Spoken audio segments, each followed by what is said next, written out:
Hello, everyone, and good evening. It's Monday, April 24th. I am about to release my first edition this year of the Power Rankings. 3 weeks down, we're entering week 4 now. This glare is not going to work, but I have scribbled down the top 12 according to my very elaborate algorithm. I'm going to read the team names. After I read the name, for example, me, I'm going to look at my team, make a quick comment. Some teams I'm not going to say anything about because they're just terrible and not interesting. So, number one, obviously, most people are expecting me to say me. At $47, I've won 5 categories all year, but no, I am not last. Brandon Craig is getting the 12th spot. He had $433. He has not won a week. We are tied for the same amount of weeks won at a big fat zero. $433. I'm disgusted by his team. It's not that good. They don't try. He doesn't try. He said he was going to quit the league, yet he stockpiled $433. I legitimately tried to quit the league by not having draft dollars and not being allowed to the draft. But somehow, $47, I showed up. We're fighting our asses off. Brandon, you're in last place. I hope this sparks a fire under your ass because you should be ashamed of yourself. I'm next. There's nothing to say here. Davis is checking in at 10th. Let me pull up his team very quickly. He added Mitch Haniger today, who was the heart and soul of my team, and we wouldn't have 5 wins without him. Davis shook it up today, which you have to do. Corey Seager is wonderful, and that's probably the last nice thing I have to say about this team. Back to the notes. Number 10 is Graham. If I can pull up the units roster, that would help. I think he's won like maybe one more game than me this year. I'm not even going to pull up his team. The website's not working and his team's awful. Next we have Bill, who also should be a little ashamed of himself. He had Trey Turner at $2 or whatever it was. He has Mike Trout and Mookie Betts, and he's checking in at 10 and 18 with a 36% winning percentage. It's not good. I'm not sure it's going to get better.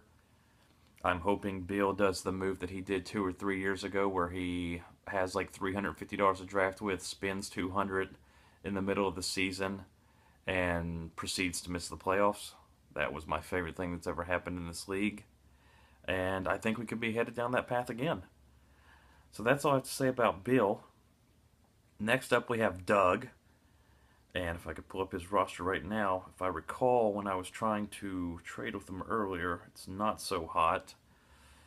Okay, here's his roster. Yeah, as I said, not great. He has a man in the outfield I've never heard of, and I've like studied some really bad players this week. His last name's Herrera, and it starts with an O for the Phillies. The pitching staff's pretty similar to mine. I think he spent money on his though, and mine came from the waiver wires. Doug's a very good friend, and I hope his team can turn it around, but I'm not holding much hope. Now we're getting to some interesting teams. Next up is Ramsey. I know he's in the top third of the standings, but my numbers do not like it. My numbers really don't know how to appreciate this reliever nonsense that Utterback started last year, and some people are joining this year. I can't rank his pitching staff, so it's kind of undefined. He's got Aaron Judge, who is my favorite player since Barry Bonds.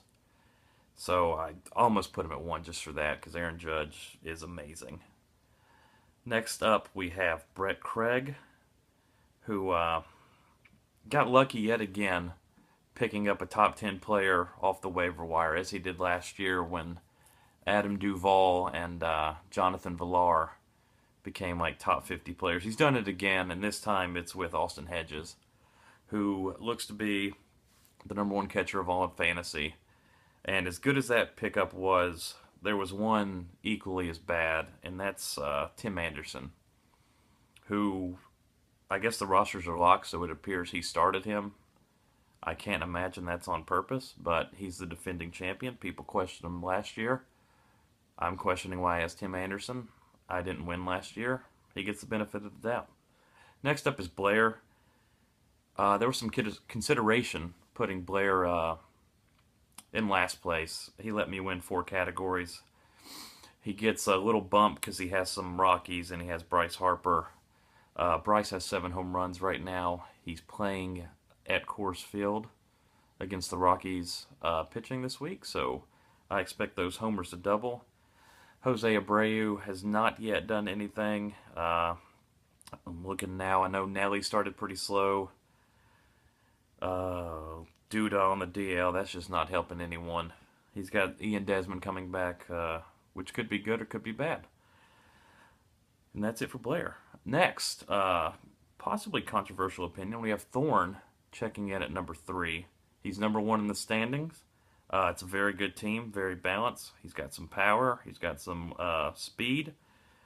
Good pitching all around. Maybe my favorite pitching staff. That could be biased because he has Yu Darvish. But I like this team a lot. I can't put him at number 1. I don't make the rankings. Numbers say what they are. Number 2 is Utterback. This was him, Thorne, and Kiefer are all pretty close. Utterback's lineup is ridiculous. He's got a nice balance of relievers and starters. He's got Nolan Correa, who hasn't done anything yet. He's going to heat up. Springer's off to quite the power surge. Sano, Machado. It's just a ridiculous lineup. And the pitching, he can go several ways with it. So he's going to be tough to beat. And number 1 is Kiefer Effler. If I could pull up his team here. I clicked the wrong team. He's done it without some of his stars doing much. Goldschmidt is off to a good start, but the power hasn't necessarily been there. Lindor looks like maybe the best player in the American League besides Aaron Judge and Mike Trout. Billy's off to the races already, 9 stolen bases. Eric Timms, whatever the hell his name is, I have no idea who that was. He's hitting 360 with 8 home runs. I'd like to see him piss in a cup and see the results, but he's not on the suspended list, yes, with Starlin Marte, so let's ride this journey. His pitching's good. I wouldn't call it great. What's there to say about Madison Bumgarner? Nothing. He's a dumbass. All right, that's the first week of rankings. Cheers.